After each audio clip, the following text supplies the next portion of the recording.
It's football and other F words, and Mike is back off the beach, that lazy asshole. But it was all right because I thought one of the best episodes really that has ever been done under the football and other F words banners with Michelle Knezovic. If you guys missed it, because it did come in late last week, Friday evening is when it came out. So go over to YouTube, watch it there, because what you're going to see, and what we're going to talk about, what you're going to see is me give her the floor and tell her I am not going to interrupt her whatsoever. And then 3 minutes, not even 3 minutes, I think like 30 seconds in, you could see my face on the YouTube channel when the Hassan Haskins news broke. And I'm like, and I wanted to interrupt, and I was like, nope. I said I wasn't going to do it, so I didn't interrupt. So YouTube channel for Broadway Sports, 440 Sports, wherever you consume it, go watch it on video. Go listen to the episode. It was really fantastic. As I said, Mike's back, but we are brought to you by Bluegrass Beverages.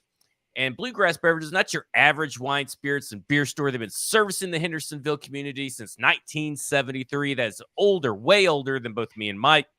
And they recently remodeled their space to offer an even better service to their clients with a slogan like, "We're always in good spirits," which I really like. We're always in good spirits.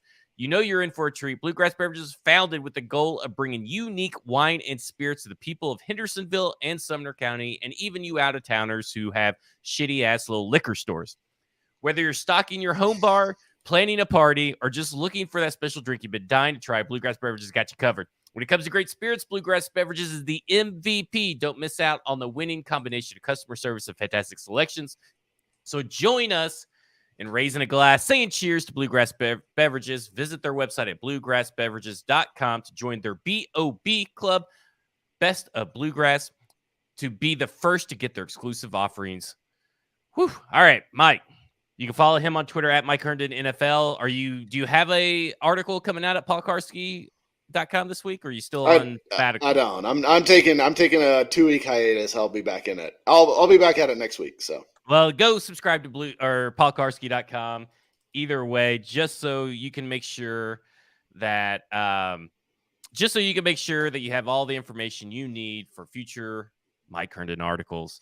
And then also stackingtheinbox.com. $4 a month will get you a lot of content, backdated content, audio, video. It doesn't matter. All the content on there, except for Stony stuff, which would cost you $5.08 a month. I think that is it. Okay, I think I got it all out there right there, because I want to get it pretty quick, because I want to get into, there's a lot that happened. And yeah. We talked about in our little text to prepare for the show, which we is like one message of, okay, here's what we're talking about. Yep. That's how much we prepare for this show. Good. Yeah, sounds good. But there is something I want to touch on first before we get into all this stuff, because we're going to be talking about NPF, Hassan Haskins, Charles London's past game philosophy. We're going to talk about what's going on in sports media. We're going to talk about how we should really view and discuss overrated and underrated players in our market. But I got a little beef with you, and you don't know where this is going to go. So I kind of like that you don't know where this is going to go. Secret beef. All right. Secret beef.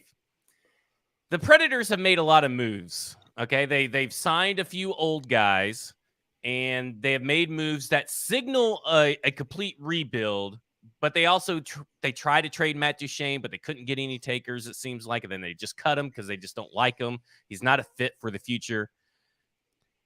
And you put out some tweets that are counterintuitive to what you have been saying the Titans need in the wide receiver room.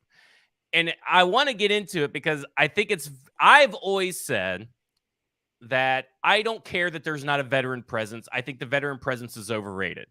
And you contend the Titans' young pass catchers need a veteran presence. And then here is a tweet from you, and you had several tweets like it, but this is the one I bookmarked. Exactly. I'm just not sure what sage advice these guys are going to impart. They'll be more valuable than a younger, skilled player who fits their new timeline. Also, isn't sage advice what you hired a coach for? That last line sounds a little familiar that you disagreed with. So why is the Nashville Predators different than the Tennessee Titans? The difference is I get the whole The old guy showing him the ropes, showing him how to be a pro, all that. I get that. I totally understand the value of that. I don't understand the value of signing fucking 3 of them and paying them all decent money and cutting Matt Duchene to do it. Like, was Matt Duchene that fucking horrible of a dude in that locker room? I mean, they're telling you that he is. I mean, they've even pretty much came out and said it with their words. I mean, like, basically, yeah. Trotz apparently just fucking hates Matt Duchene and Ryan Johansson. But I mean, Johansson I get, because Johansson was no longer productive, but Duchene was still productive. Like, he was still putting up points. He was still scoring goals. He's like one season removed from like the best scoring season of any Nashville Predators player in the history of the franchise. So what I don't understand is we have to get rid of them, and we have to go sign 3 of these old dudes to come in and like. But isn't the point to have like an old dude on every line, I guess? And maybe that's not a good point to have, but I don't necessarily know enough to say whether these signings are good or not. I'm just here to contend that I said the exact same thing that you said about this wide receiver room. The other distinction here is I've never advocated for them to go sign like a 33-year-old, like who's a good example? Jarvis Landry. I never advocated for them to go get Jarvis Landry just because they needed an old head in the room, in the wide receiver room. I wanted them to go get a guy that was still productive and could be that like older voice leader, all that stuff. So you kind of need to be both. And I think Ryan O'Reilly probably can do it. And maybe Shin can too, but Nyquist, I don't know. It felt like it was overkill. It felt like it was Trotz going like, you know what we need? We just need all these like grit and grind guys and all this. When he talked all offseason about we're going to go get, more skill and we're going to get faster and we're going to be young and all this stuff. So I don't know. I wasn't crazy about how they spent their money. I just thought it was a little interesting, just a little beef that, eventually everybody comes to my way of thinking. All right. That's all I got from this. They gave Ryan O'Reilly 4 years. He's 33 years old, and he's clearly already declining. They gave him 4 years, and unlike NFL contracts, all of these are fully guaranteed. So they've got to pay it whether he sucks or not. And if he starts to decline more, he'll become an untradeable asset, and they'll be buying him out like they did Duchene in a few years. So to be honest, the Predators do have a job opening up for a data analyst. I saw it on teamworkonline.com, but they have a job opening for data analysts that will help with their salary cap and contract negotiations. I thought that was pretty interesting. If I had the prerequisite MBAs and master degrees you apparently have to understand the hockey salary cap, I'd almost do it. But I will say this. I've never heard of the Predators ever having so many team meetings, as many as they've had since Duchene was signed. So I just want to throw that out there. I don't know if it's a totally just Barry Trotz hates Duchene. I think I bet some of the players that they are wanting to keep, like Philip Forsberg and all this stuff, those guys they want to keep happy, kind of think that maybe they all probably hate him too. Yeah, I'm guessing maybe in those initial interviews with Trotz, they were all like, hey, by the way, fuck these guys. Like, let's get rid of them. What do you think about Matt Duchene? Fuck him. Yeah, I hate him. Can we get rid of him? All right, let's start with NPF because I feel like this one has probably been the topic that's been beaten most to death. But it's a larger problem of it feels really weird that 2 stories like this came out back to back about the Titans locker room, which is really odd. But we can venture to say, or I think it's a safe bet, and I've said this last week, that the Titans knew about this around June 5th. Like, I think they've known this is coming down the pipeline for a little bit now. I just the way that they NPF kind of got out there talking about gambling before he even got suspended about gambling. This feels like there was a little damage control or something was happening. I want to get your take because I talked about this on Monday's Stacking the Inbox with the show for paid subscribers. It's actually yesterday's, the Independence Day. Because I want independence from this take that the Titans are somehow bear any close to resembling top tier blame on this. Where do you how do you rank the blame? Like I did for instance, and you don't have to use the agent, but I put like NPF, is the clear number one. And then you're talking several tiers down is like, I kind of put the blame on the agent and then the NFLPA because they're both responsible for informing their players to make correct decisions. I guess you could substitute financial advisor for agent if you want to, but they should be. There are people. The agent's job just it doesn't stop at okay. You got a contract C in 4 years. You know what I'm saying? Like they have extra stuff. And then a few tiers down is the NFL, and the few tiers down even more is the team. How do you rank them? Yeah, I think it's to me, it's not really on the team because it's an isolated incident, right? Like if they were the Lions who had what 4 or 5 guys that ended up getting popped for this thing, or even the Colts who I think had either 2 or 3, then sure, you put more blame on the team and say, okay, there was enough guys that did not know what the rules were that it clearly was not addressed. But this is the only guy on the team who did not hear or understand, hey, you can't bet on anything in the facility, or chose to ignore. Maybe he was texting his bookie while they were having that conversation in the team meeting or whatever. But if it was widespread, 100%, I'd say, all right, team need to do a better job communicating. If it's one guy, I'm far more likely to blame the guy than the other, than the team who had 0 issues out of 89 guys and 1 issue out of 1 guy. That to me, it falls on Nicholas Petit-Frere, really, like almost solely to me. Like at that point, it is his fault. Everyone else got it. He didn't get it. He has to, take the brunt of the punishment and the blame here. Like that, it's cut and dry to me. And people are like, well, the team should have known that he was struggling with this, the understanding of the rules and should have taken extra precaution just for NPF. And I'm like, how is he supposed to know? I mean, how's the team supposed to know? Because you know what happens at these meetings. I mean, we've all been in employee meetings like this, right? The HR meetings or whatever, explaining a new product or explaining a new process. Does everybody understand? Yep. Any questions? Nope. They go about their day. That's just how and guess what? There are people who don't understand the process, who don't understand the product, who continue to ask questions if they don't understand something, or they screw up because they didn't pay attention and they didn't ask. I don't know. Like, I don't understand how you can sit here and blame the team. There's also a lot of people in those settings that will sit there and not have any fucking clue what you're talking about and not say anything because they just want to get out of the meeting. That's also a big thing that happens. So yeah, he's too smart of a guy to not have understood. Like, it's hard for me to reconcile. I will say this. I can understand that maybe he missed something because he looked at his phone. We all do that, right? Like, so maybe he missed something.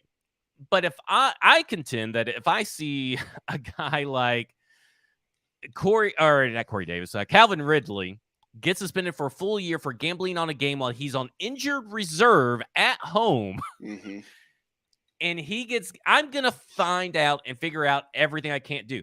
And in fact, NPF says in the interview at the Tennessean when he was talking about gambling back on June 5th, I don't know if they really explained everything correctly. I mean, I asked a lot of questions. I asked questions about fantasy football. Well, sounds like you weren't paying attention or you're asking the wrong kind of fucking questions if you're asking about fantasy football in a gambling seminar. Like, we got to get real here. One way or the other, in my opinion, it's like 98% NPF, and you could parse the 2% between everybody else. Like, to me, it's ridiculous. And I contend that we're talking about less than 0.4% of players have been suspended for gambling so far. That means at least 99.6% of players understand it. Like, I mean, this to me harkens back to when Taylor Lewan got busted for PEDs, and on this particular podcast, we said, how can you be in a situation like that several years into the league and not get your stuff tested and not know what you can and can't have at this point? And how can you fail a drug test when they tell you when the drug test is several days in advance? Like, that to me is where I just draw the line. And I think that everybody saw that a player spoke bad about the NFL. And so everybody's like, oh, well, it has to be the NFL's fault because the player said so. Like, that's just not how the world works, people. It's not the NFL's fault just because the player said so. It's the player's responsibility and fault not know the rules. If you broke a rule at your employee of record, they would, and that had cause to fire you or suspend you or send you home without pay, it is your fault. Like, it's just your Yeah. fault. Yeah. I mean, and look, that goes for like when you get hired at a company and they give you the big fucking manual that has all the corporate, rules and regulations and, insurance information, all that shit. I know some people don't read that. I know that's true.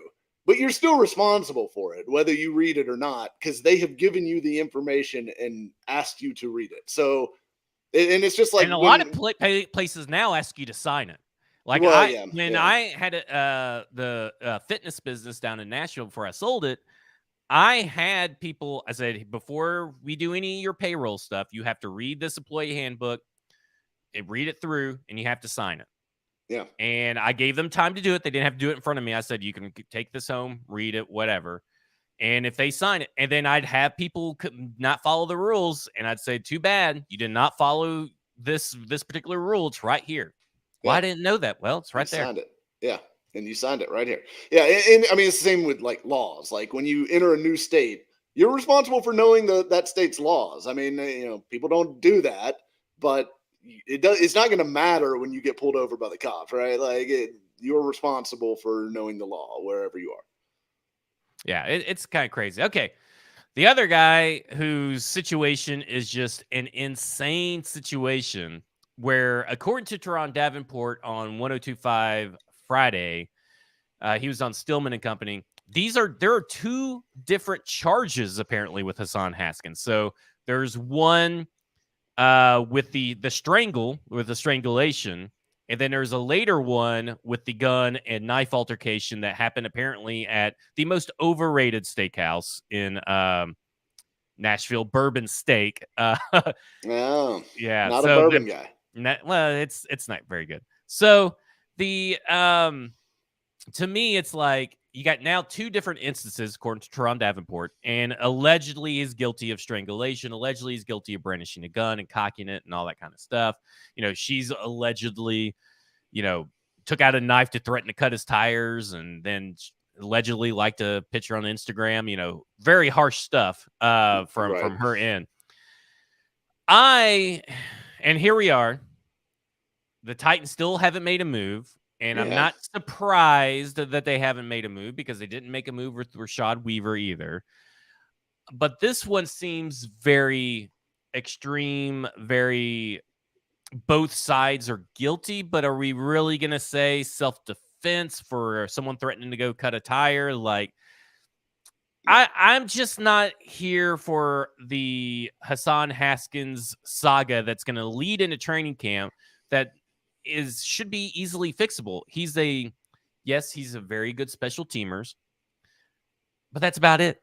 Yeah. He's a third-round pick. You can cut him, and you can save a little bit of money. A fourth-round pick, yes. You can save him a little bit of money, and you're not going to lose anybody of value for your team. True value. Yeah, this does not fucking matter to the 2023 Titans or any team, after.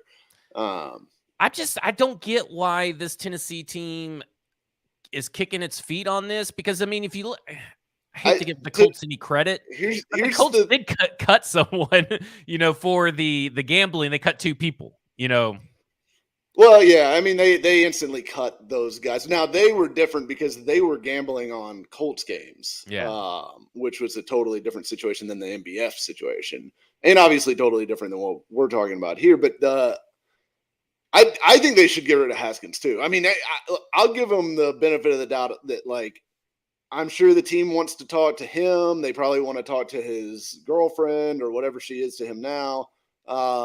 They probably want to talk to law enforcement, see what information they've got, talk to the officers. So I will give them the grace of the time. Like, obviously this broke, like, when did it break? It broke while I was in Florida. So it broke Friday on the show. Friday. So I mean, it was a holiday weekend. I would say give them to the end of this week, and if it turns out that there's not like some huge misunderstanding in this, or that she made it all up, or that there's anything to this, they should cut him immediately by the end of this week, in my opinion. I'll give them the time to fully vet it out and investigate, because they owe him that, right? Like, if somebody makes an allegation or whatever, you're owed your opportunity to say your piece and whatnot. But beyond that, they don't owe him anything. Cut him.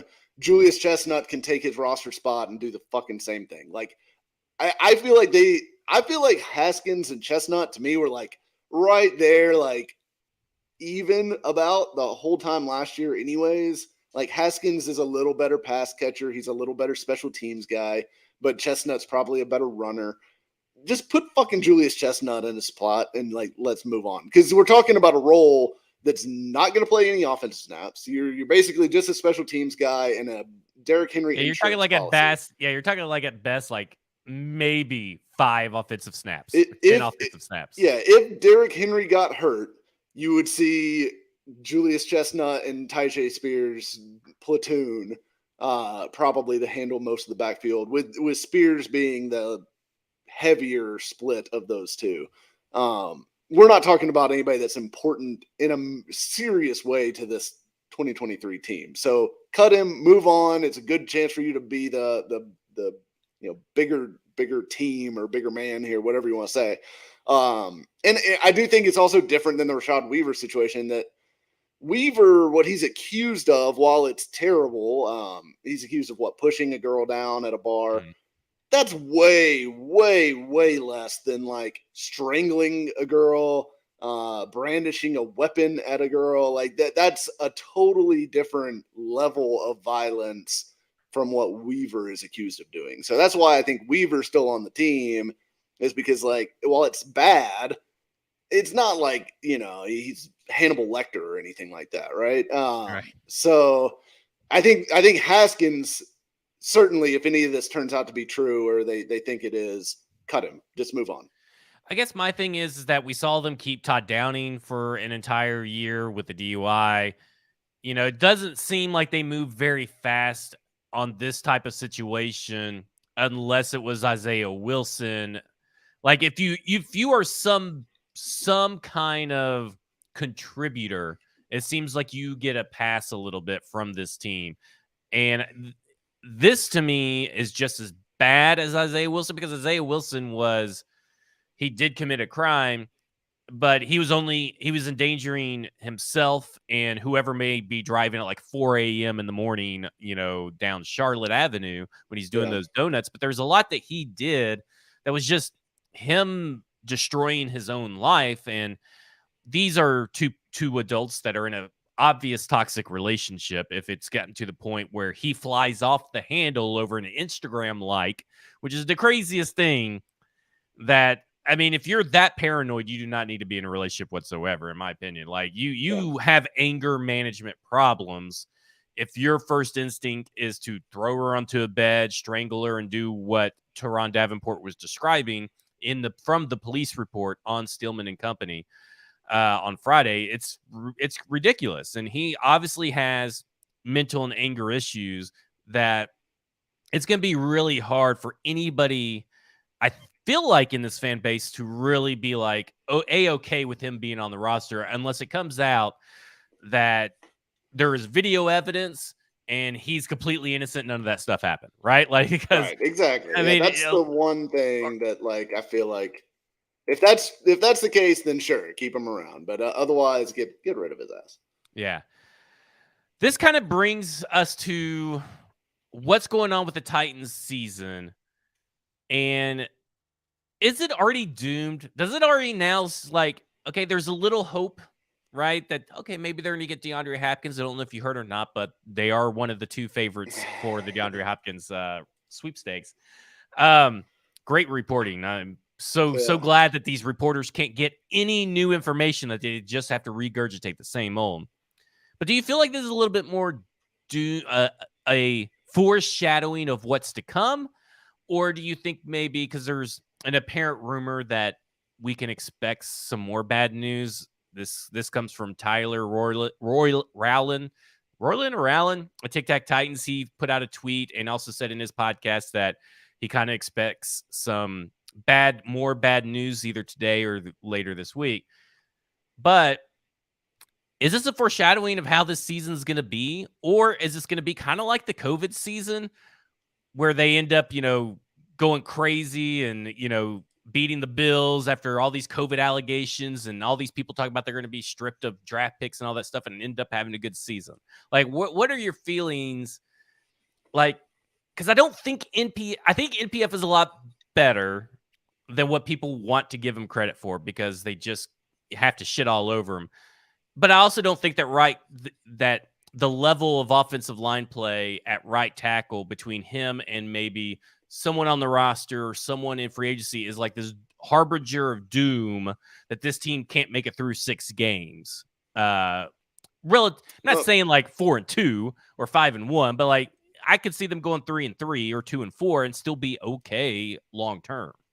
Yeah, I mean, I guess I'll say this: that first 6 is the hardest 6 on the schedule, right? Like that is the tough period. So, maybe you can make an argument that like, hey, you're going to lose those games anyways, and maybe you get them back and you can win against some of these shitty teams they play down the stretch. I do think like NPF is an important loss just in the fact that like, hey, he was your only starting lineman that was back out of that last year's group. And you were expecting to get some pretty good development from him going from year 1 to year 2. And you needed it. You needed him to be better. But I think if they went out and signed a George Fant, which I have been talking about them needing to do before the NPF stuff came out, and now they really, really need to do it, I think you'd be fine. I think you can get by for 6 games with George Fant at right tackle. Like, I don't think, I mean, that's going to be the reason that you lose, a whole bunch of games or anything like that. So I don't know that it materially changes the season. Haskins definitely doesn't. So I don't know that it changes anything for me. But do you feel like it's like bad luck is coming? Like, do you think that this is more bad luck that's coming on now? Maybe they're going to be completely healthy, but everybody got suspended. Like something crazy like that. Everybody's healthy, but they're all healthy at home because they got suspended for something crazy. Yeah, I don't know. I don't necessarily see it as like a harbinger of doom or anything like that. I just see it as kind of hey, this is a couple of crappy things that happened right in a row here. And Vrabel probably sitting there going, right, I told him this is the most fucking important 6 weeks of the whole year, and here we go. We got Hassan Haskins out here acting a fool and MPF getting suspended, and if there's something else bad that's about to happen, then whatever it is. Yeah, I don't know. I don't think it's a harbinger of doom. Of course, I always thought they were kind of doomed anyway. So it doesn't really change where I'm at on them. Yeah, it doesn't really change. I want to talk about the George Fant thing because I think everybody's jumped a little too quick about who's out in free agency. Because if we've seen anything about this team, is that they are going to give opportunity to the guys on the team first and foremost. So that it could be 2 or 3 weeks into training camp before we see a signing. How do you feel about that thought process? I think if you're going to, unless you are really confident, because I think the best in-house option is probably Daniel Brunskill moves to right tackle and you play either Jordan Roos or Corey Levin at right guard, which I'm not crazy about it. But could you get by? Maybe. But the problem is if you have one more injury, like say one of these guys that you've now shoehorned into the starting lineup goes down in the first 6 weeks, you're fucked. Like you're just fucked. Like you've got nobody to play tackle on the roster. Like what are you going to put in Andrew Rupsich or Jalen Duncan, which a lot of people, and maybe it's just that he was a relatively popular pick when he was made. A lot of people are saying they're like, play Jalen Duncan, go ahead and put him in there right now. I think it would be a total disaster. I just do. I don't think he's going to be a guy that is ready to play and play well. That's a lot of work that needs to be done to get him ready to play a starting premium position in 2023. And to ask him to flip sides to a position that he's never played before. Like, and I get like he's athletic and maybe he's better at right tackle. You know what I'm saying? Like, yeah, maybe he's one of these guys that can like flip that like side of their brain or whatever. You're talking about a miracle working coaching staff to get a 6th round rookie to play his unnatural position by the time that the season starts and to be as good as what could be other possible combinations seems like a tall order. I'm with you. I know that Jalen Duncan, this is how the thought process goes. Oh, Jalen Duncan's offensive lineman. He played left tackle. Surely he can play right tackle. But the problem is that he hasn't been playing with the ones. He's been playing with the threes in training camp because that's where a 6th-round tackle is going to play. And by the way, a guy who gave up a ton of sacks at Maryland last year as a fourth-year starter. I mean, it's not like he came in just playing out of his mind. He's got some work to do. He's got a lot of technique stuff to clean up. He is a good athlete. I think there's some projectable upside with him, but he is not like a plug and play guy like Skoronsky, who you expect to go play right away because he played great every single year he was in college, especially last year. It's just a totally different guy. I want to talk about real quick. There's the Bomani Jones show, or the Bomani Jones experience, which nobody watched, apparently got canceled. I am not surprised it got canceled because the clips that I've seen of the show or articles I've seen written about the show say that it was a pretty bad show. I mean, altogether. I mean, these are just objective people reviewing a show. So I'm not surprised because people were surprised it didn't get shut down after the first season. It could not get ratings. But not saying that this is a smart show, but we've talked about it on this show numerous times about the state of media. Not the state of people that do media, but the state of how people consume it and the process of delivering that to the consumer.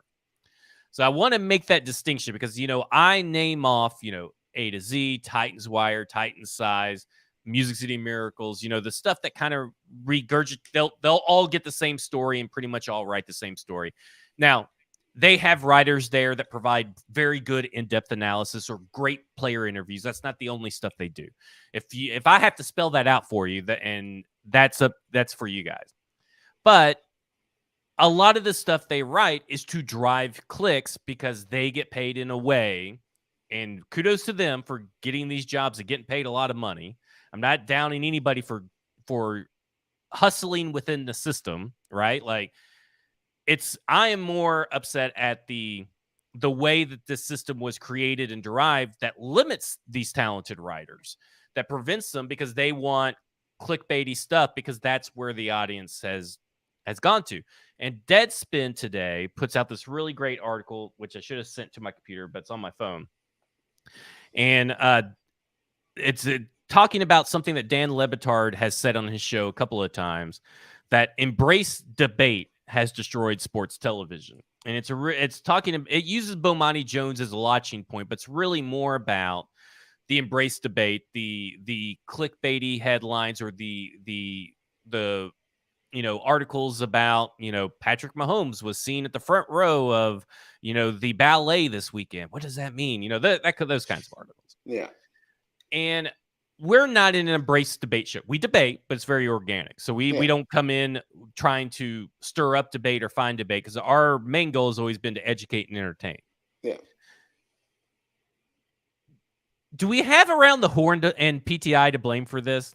Because I would tune in all the time for Around the Horn. Now, I will say this, Around the Horn is still really, really fun to watch if they get the right people on there. Yeah. But it's always been that way.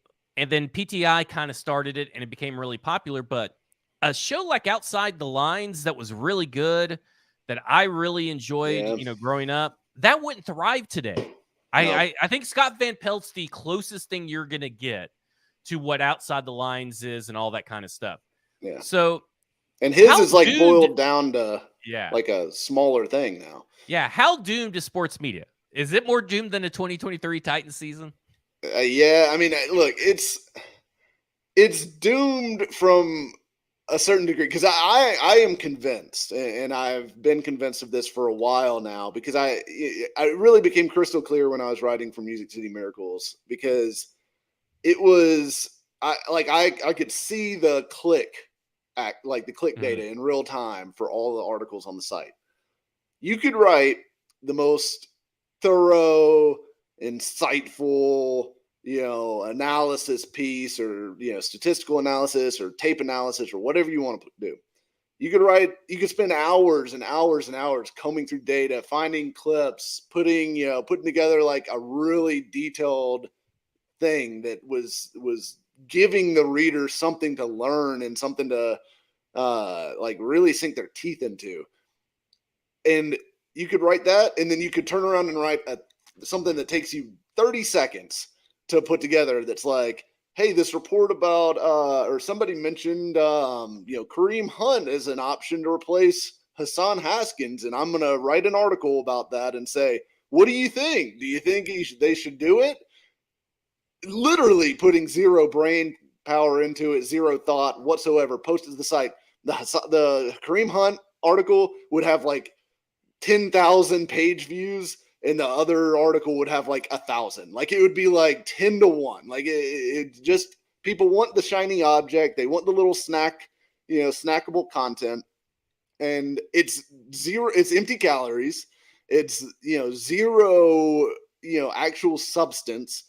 But it's just, people want to see like the names that they recognize attached to their team. Yeah, Traylon Burks got married over the weekend, and I bet those tweets of, I know Titan Stats. He's a big guy that stalks him on social media, puts up their pictures all the time. Love you, he, I'm sure that blew up. Like, I'm sure that tweet blew up, and then you see people write about it. Oh, the Titans fans got good news over the weekend. Did we? I mean, we don't know Traylon Burks or Traylon Burks' wife. Like, what do we fucking care about? Yeah. Like, that's not good news. You know what good news is? This is good news. The Tennessee Titans signed DeAndre Hopkins. That's some good news. Now, that would be good news. Yeah, that's something. But like, what a player does in their personal life that is good news for them, it's not necessarily good news for us. Like, how does this benefit anything for the Tennessee Titans fan base about Traylon Burks' play on the field? It doesn't. But it's just to me it's been our biggest gripe ever since we really started this show. Yeah. I mean, me, you, Lebowski, Keith, DJ, EJ, Dayton, all the way back to those days has always been, it's not about the authors. It's not about the writers, who are supremely talented. I mean, like Sam Phelan, I think is some of the stuff that he puts out when he's not having to write other stuff is really, really great. Yeah. Sean Calderon, the stuff that he does during the draft and some of the analytics stuff that he puts in there is really good. Yeah. Stuff like that. And, you turn on the flip side and you're like, The Athletic is laying people off because nobody wants to read them. And, and it sucks. And, it's, to me, it's more about the state of media and the way it's consumed. I just don't know. I don't know how it's ever going to get fixed. You know what I'm saying? Like, it's not going to get fixed because of us, right? Well, let me say, when I say us, those of us in the media, it's only going to get fixed if consumers change their consuming habits. And until, whatever Skip Bayless and until Emmanuel Ocho quits getting ratings, because I assume the ratings for that FS1 show that he's on, where he is I'll say it, he's the fucking dumbest person in sports media. I am convinced he is a massive idiot. But the problem is there's not enough people to recognize that he's a massive idiot to ignore that show. And until consumers change. Yeah. It's the outrage thing. And this is why social media is popular too. It's not because like people really want to like find news. It's because they get people hooked by like making them outraged. You put out a tweet and you say something crazy, that's going to get way more engagement than it is if you say like, I think Hassan Haskins is pretty replaceable running back. He's an average guy. He's not good or bad, just an average player. That's not going to get any traction. That doesn't get anybody. I don't know. There's going to be some people that are like, I was in a reply the other day, and I said that I find Adam Driver to be an inconsistent actor from movie to movie. Like some movies he's really good, some movies he's not. Like he was rumored to going to be playing Mr. Fantastic, and I was like, a horrible casting. And then that rumor went away, and I'm like, yes. Someone apparently has created an account and spends their entire timeline searching Adam Driver, the words Adam Driver on Twitter, and will go in and argue with anybody about Adam Driver. So Oh you my may God. get one if you call Hassan Haskins average. You may have someone dedicated enough to Hassan Haskins or Michigan football or something like that to come in and argue with it. But that is only just one person.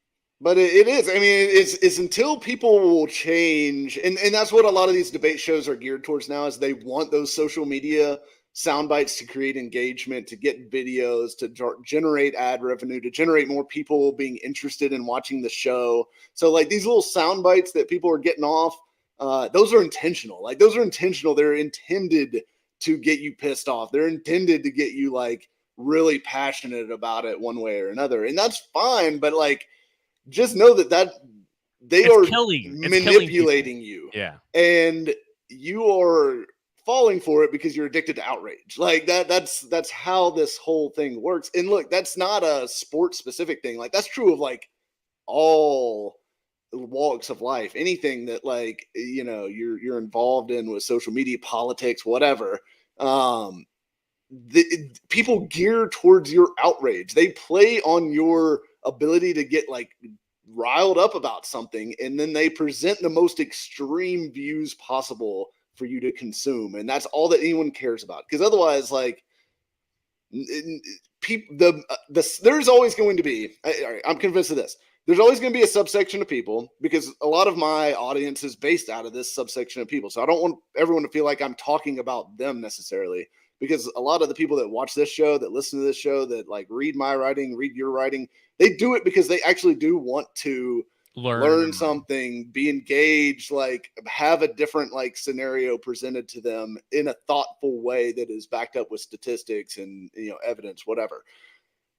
There's always going to be that subsection of people, and they're always going to find the people that do. The problem is that what you're rewarded for in media is not that. So like your biggest stars are never going to be the people that are like the most thoughtful, the most intelligent about the subject, stuff like that. It's always going to be the Stephen A. Smiths, the people who just scream nonsense, get players' names wrong half the time, but just go so extreme with their takes that they can generate all this, and that's where the money will go, and that's what drives like other people out of doing clicks. it.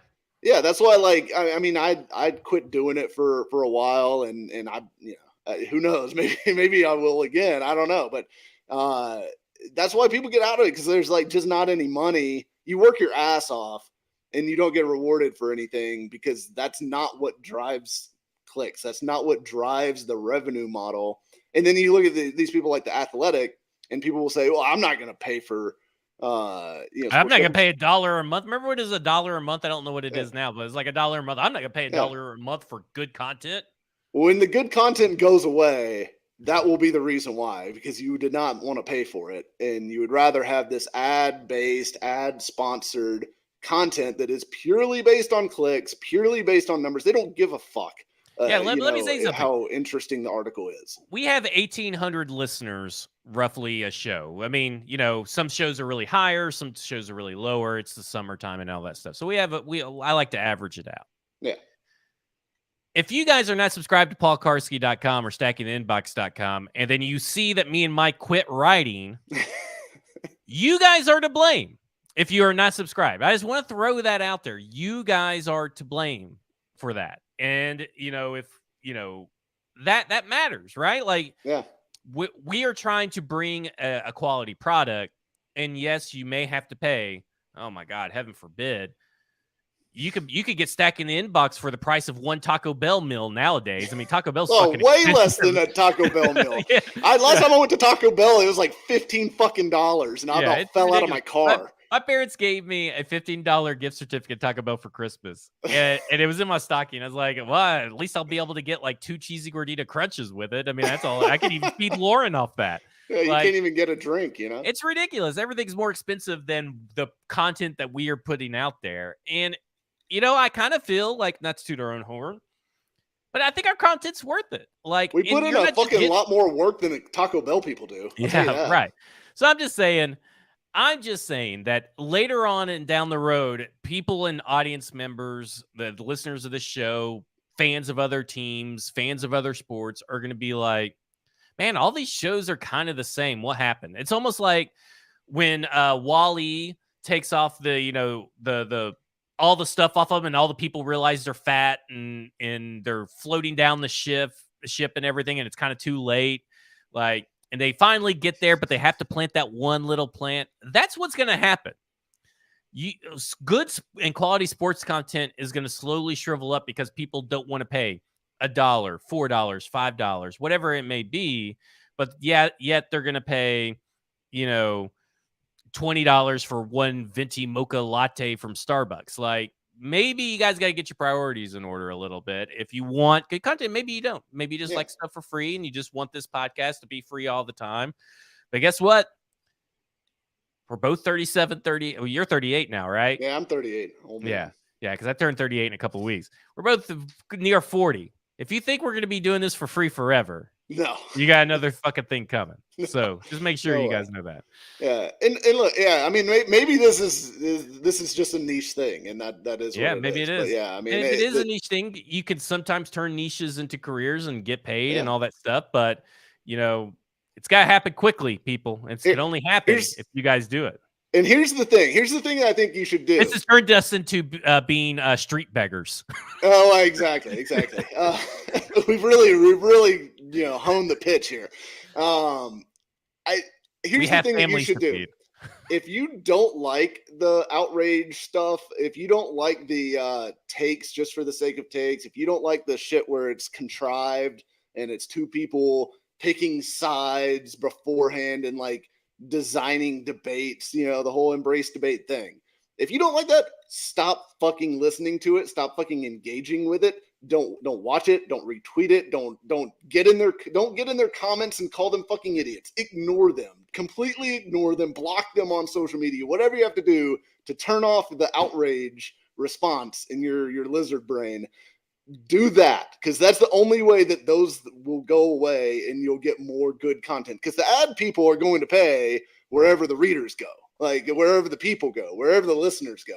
So if you don't want them to go to the stupid shit, stop engaging with the stupid shit and stop telling them they're dumb. Even they don't care what kind of engagement they get, as long as they get engagement. Ignore, just turn it off. Turn off the TV. Don't do any of that shit. Just ignore them. Bama Brad goes, why don't you guys start your own site together? So we did. It's called Broadway Sports Media, and we both left it for various other reasons other than our unhappiness with it. Sure. But we wanted to, I think, get paid because we weren't making any money doing it. Yeah. And we wanted to bet on ourselves in own separate ways. And before I came up with the idea of Stacking the Inbox, he had already joined up with PK, the enemy. But hey, it's working out good for him. Hey, we love PK. I mean, we did try it, and it has not generated the revenue it has. And I was like, if I'm going to put out the Titans content that I want to put out, I need to make money. Yeah. And that's why we keep the podcast for free, technically. But I need to make some money, and I gave myself a year to do it. And so we're in the midst of that year to try and make some money and produce content. And, I don't know. I mean, like, get Titans articles every day at stackingtheinbox.com. Don't know where else you're getting that right now. Yeah, it's great stuff, and it's consistent. I mean, like, it's hard to produce. I missed a day here and there, but it's because of deaths in the family, weddings to attend. So I missed a couple Thursdays here and there. Hey, but when you're a one-man band, it's really hard because look, we do have lives outside of doing the podcast and writing, and careers and families and all this other stuff. So it's a lot. Most of my July 4th on the phone with the realtor selling a piece of property, and it sold. Hey, but I mean that's how I spent my holiday. So I was just kind of like, thankful that Trey writes on Wednesdays. Yeah, exactly. So this now is going to carry us over to a totally different topic that has nothing to do with this, but kind of situated within the realm of media. So last week, I was talking about accounts that talk about Chig Okonkwo being a underrated player and you better draft him, or you better do this or you better do that. And I said, everybody kind of knows about Chig Okonkwo. Now, from a national perspective, Chig Okonkwo is getting a lot of play. So Yeah. maybe this is a bad example, but I've seen people say that Kevin Byard is the most underrated player on the Tennessee Titans. Now, this is local media. Denico Autry is the most underrated player on the Tennessee Titans. And I want to come out and kind of change the conversation. I think the qualifier should be, even though you're talking to a local audience that is strictly listening to you for the Tennessee Titans, the conversation needs to be in the national media. Correct. That maybe Denico Autry is undervalued or Kevin Byard is undervalued, even though he has all pros to his name and all that stuff. Maybe he should have more all pros, but there's a couple suspect seasons in there. So I guess where I'm getting at is that when we are producing content at a local level in a niche team, I mean, the Tennessee Titans and Nashville Predators or whatever have you, the Nashville sports media scene, I don't think that you could just say, man, Chig is a highly underrated Titans player heading into 2023 without some qualifiers. Right. Because I don't think he's highly underrated to the fan base you're talking to, right? Your audience that you're talking to, and this could be about any player or overrated players, but the fan base you're talking to knows exactly what you're saying. Because they're probably thinking, I don't think he's that underrated, or I rate him perfectly, or this or that. I mean, yeah, I think he's great. Yeah. Yeah. I mean, like, I guess I get to the point where it's like, I think we need to change the conversation or expand on the conversation and provide context or nuance. Because I know that's lost on sports media, like we were just kind of talking about. But I feel like there needs to be a little bit of conversation like that. There's definitely a local versus national angle to it because I think you could say Denico Autry is probably like underrated nationally, but he might even be overrated locally because like locally people are like ready to put Mike Denico Herndon Autry hates in the Denico Hall of Autry. Fame, like he's a very good player. I think he's very, very good. But yeah, you can't say a negative word about Denico Autry around a Titans fan without a Titans fan going nuts. So I think I definitely think there's a split. And look, you want to know who the most underrated player on the Titans is locally, as far as for the local fans? Ryan Tannehill. He's the fucking easily most underrated player on this team among its own fans. So, it's definitely different perspectives because, the local versus national thing is often starkly different. Like, and that's why, I always think it's good like when you get a player from another team, and this isn't 100% hit rate, but a lot of times if you go to the other team's fans or the other team's media and ask them like, hey, what did you think of this guy? They'll give you a better answer than like what anyone nationally will, like as far as like a national analyst, because they actually have watched this guy day in and day out, pay attention to the ins and outs of what he does. I think it's totally a great point. And it is two totally different conversations, whether you're talking about an underrated or overrated player relative to who, because it is not universal. Yeah, because I don't think anybody in this fan base, and really nobody national, is technically sleeping on Kevin Byard or Chigakonkwo, or I guess you could say some people sleep on Derrick Henry, but that's the nature of the running back business, I guess. I just don't feel like if you want to say someone that's probably flying a little underrated due to fantasy, okay, I would say probably Treylon Burks is that guy. I think Treylon Burks would be underrated, but I don't think he's very underrated among the Titans fan base. I think it's all about addressing your audience and taking the audience demographic into account. Yeah. Like, I mean, I got, tons of followers, not to brag, not like you, and you have national people that follow you, but I know that my followers are Tennessee Titans fans. So I'm not going to get out there and say, I think my most underrated Titans player is, the most underrated one is Derrick Henry. Because then everybody's just going to agree with you. Like, it's not duh. I mean, like, yeah, you think he's underrated? No, he's like, that doesn't make sense. Like, to me, it's about trying to get to the core of the discussion. And if you can't do that without putting it to contest, whether it's a national or local discussion. Because, I mean, that is the key to this kind of most overrated, underrated kind of deal. Like you said, Denico Autry, underrated among the nationals, right? Now, I do see there's some analytic people. I think it's Brandon Thorne did the True Pass Success, TPS, I think is what it's called. And he's very high on that. So is Jeffrey Simmons, by the way. So is Arden Key, by the way, which is really good. But he's not underrated here among the fan base. It's like David Long, a lot of people said he's the most underrated Titan, but I don't think he was in this fan base, but he was nationally, right? Yeah. Like he was nationally, even though he was gaining a lot of notoriety towards the before he got injured last year. Towards the end last year, he was starting like people, the Athletic Football Show was like calling him a top 5 linebacker in the NFL and stuff like that. So yeah, it definitely, and it changes quickly. Like it just takes a couple people like that getting on board, and then you'll see other people go, oh, I guess that guy is pretty good, So yeah. But yeah, it's definitely two different conversations. So, with that being said, you get national and local. You can't say Danico Autry because we already said it. Who's the most overrated and underrated, both locally and nationally, for each category? All right, so I'm gonna stick with Tannehill as my answer for most underrated locally. Overrated locally, jeez.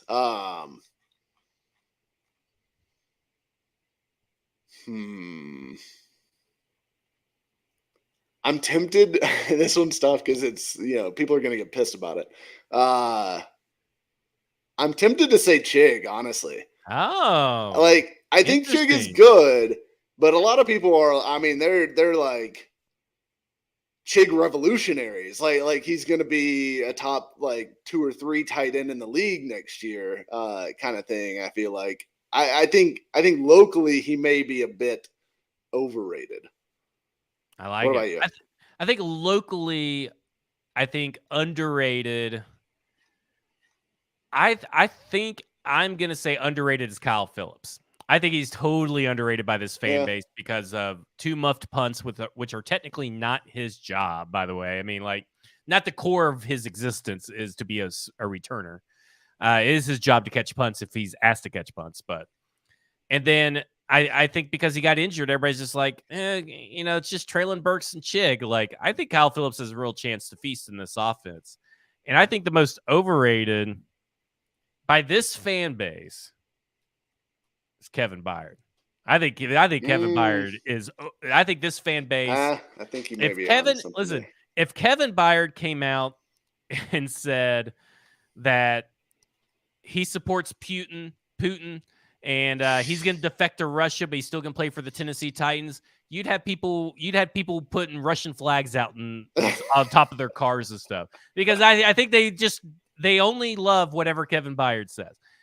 And that's not a knock on Kevin Byard. He's earned that. But there are some suspect seasons with Kevin Byard, for sure. And I think, I do think that Bama Brad's onto something, but I think this is more of a media thing. I think Harold Landry has been supremely overrated his entire career.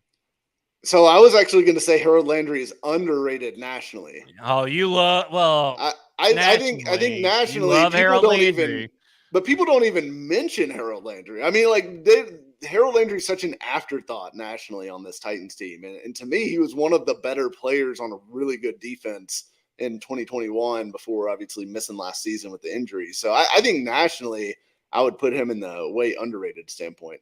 Do you think there's anybody on the team that is overrated nationally? Oh my gosh. The only one I can think of is Derrick Henry. And I'm not even sure I fully believe that he's overrated. I mean, nationally. I guess if you were going to say that someone was overrated by national standards, it's rare for this team. Oh man, it is totally rare. I would have said Lawan if he was still on the team. Yeah. He would have been a good one. Yeah. Yeah, because I can't think of someone that's overrated. Well, people are not high on this team right now. So I guess the closest that could really reach that level is Jeffrey Simmons, but I don't think that he's. In fact, I almost wanted to put him in the underrated category. Same nationally. Man, that's really hard. So no, I mean, I guess there isn't anybody that's overrated on this team from a national standpoint. Yeah, I think Henry's the closest just because of fantasy football and stuff like that. But I still think Henry's really good, and I don't think he's. And most people, I I don't mean, think like, it's egregious. you had Keyshawn Johnson the other day, not even put him in the top 5 running backs, but put Aaron Jones in the top 5. It's like not how like much he actually believes that or not, we don't know. Well, exactly. Yeah, I don't think that's a good question. That's a really apt way to describe this team, is that there isn't a player that is reaching the levels of notoriety that you could be considered overrated by national standards. If they almost all fall under underrated. If they signed DeAndre Hopkins immediately, he goes to the top of the list. Yeah, he's the most overrated player on this team. Any thoughts from your vacation that maybe we didn't cover that you want to hit on? Anything that was in your mentions or replies that you came back to and you were like, man, I just need to go back to the beach? Okay. Well, the one that did make me almost just want to like retire and stay on the beach was in the response to the Hassan Haskins news, someone going, "We need to sign Ezekiel Elliott right now," and I'm like, "What the fuck? Like, to do what? To play special teams? Like roll him down the field on punt coverage or something like that? Like, Jesus Christ." That was probably the worst thing I saw while I was on vacation. Yeah, that is crazy. Well, that will do it for us. Football and Other F Words. We're sponsored by Bluegrass Beverages. Been around since 1973 in Hendersonville. They just recently remodeled. You guys got to go over there, check it out. There's gonna be a lot of fun stuff down the pipeline with I believe their 30th anniversary is sometime this year. So I think they're going to be having a 30th anniversary like parking lot shindig that everybody will be out to. And I believe that, I don't know if it's all three of us talking about you, me, and Braden, or just me and Braden, or maybe it's just me. I don't know. We'll be there live doing a show. So I know that's coming down the pipeline at some point. There's going to be food trucks out there and everything. So the way to figure that out, besides listening to the show and subscribing and rating and reviewing, is to head over to bluegrassbeverages.com and join their BOB, Best of Bluegrass Club, to get on the list, to get to know all the exclusive stuff that is coming down the pipeline that only they will be able to provide in the area. Bluegrassbeverages.com. He's Mike Herndon. You can read all of his excellent non-free articles, as they should be, because people should get paid for what they're good at, over at paulkarski.com. So go over there and subscribe. You can read all of my non-free paid articles over at stackingtheinbox.com. We got a lot of cool stuff. We have different levels of subscription. So go over there, stackingtheinbox.com. Follow him on Twitter, Mike Herndon, at Mike Herndon NFL. You can follow me on Twitter at FWordsPod. And this has been Football and Other F Words. And you have just been effed.